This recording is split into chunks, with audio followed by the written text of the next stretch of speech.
Hey everybody, what's up? I'm Dr. Boyce Watkins from Your Black World, and you might remember recently, I guess a couple years ago, there was this whole crazy thing with this kid they called the Affluenza team. I want to make sure I say this right. Affluenza teen, who was Ethan Couch, actually, a kid in Texas, who basically got drunk, got behind the wheel, and murdered four people, killed four people. Not murdered them, but he killed them. And personally, I don't have a lot of tolerance for drunk drivers. I think it's kind of a horrible thing because your responsibility leads to the deaths of other people, innocent people who didn't do anything wrong. And so I was looking at this CNN report that says that the affluenza teen and his mother, who probably spoiled the hell out of him, went missing and were recently detained in Mexico. And if you recall the case of the affluenza teen, there was I guess some psychologist who testified on his behalf in this trial where he was going to go to prison for killing all these people. And the teen, or the psychologist said that the teen had affluenza, which is basically saying that he had been born, under such privilege and with such wealth that he didn't know the consequences of his actions or whatever the case may be. And so I'm looking at this now, and I'm seeing this story, and I'm seeing that nothing's changed. Obviously, his mother is still coddling him, protecting him from the consequences of his behavior. He was seen at a party, apparently on video, allegedly, drinking alcohol. Killed people. Now he'd actually killed people. He's still out drinking, still out, living this reckless, irresponsible life, and he's still out in the streets harming people. And so I remember I talked about the affluenza case on CNN a couple times, and I remember being so frustrated by it because I remember thinking a black kid could never get away with something like this. They would throw away the life of a young black man just like that.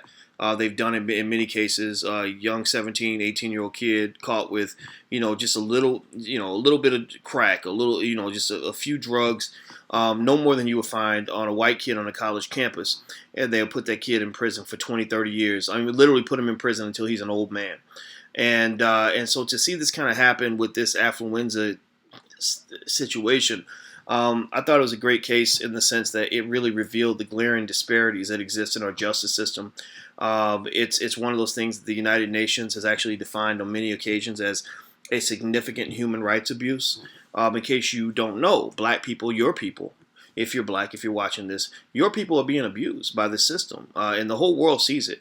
But in many cases, black people, because we're so conditioned to accept the abuse or to excuse the abuse, we tend to overlook the abuse.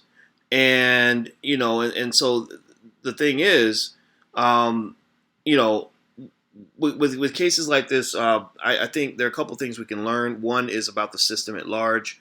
In terms of the choices that people make. I remember when I wrote a book, What If George Bush Were a Black Man?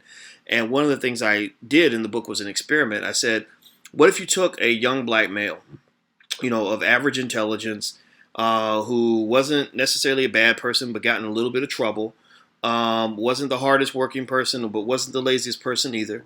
And you put that person just kind of in a situation where he's born poor and black. So basically I said, what if George Bush were a poor black man in America?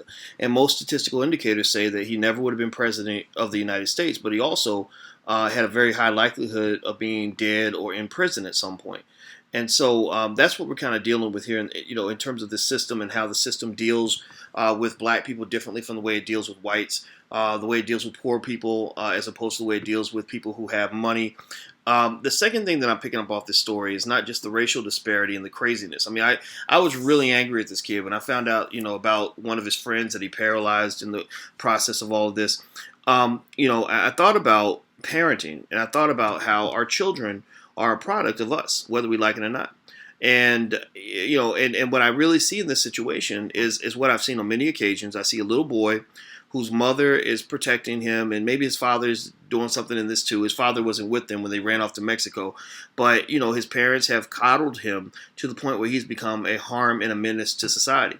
I have seen young black men who, because they were coddled their whole life, because they were never taught responsibility.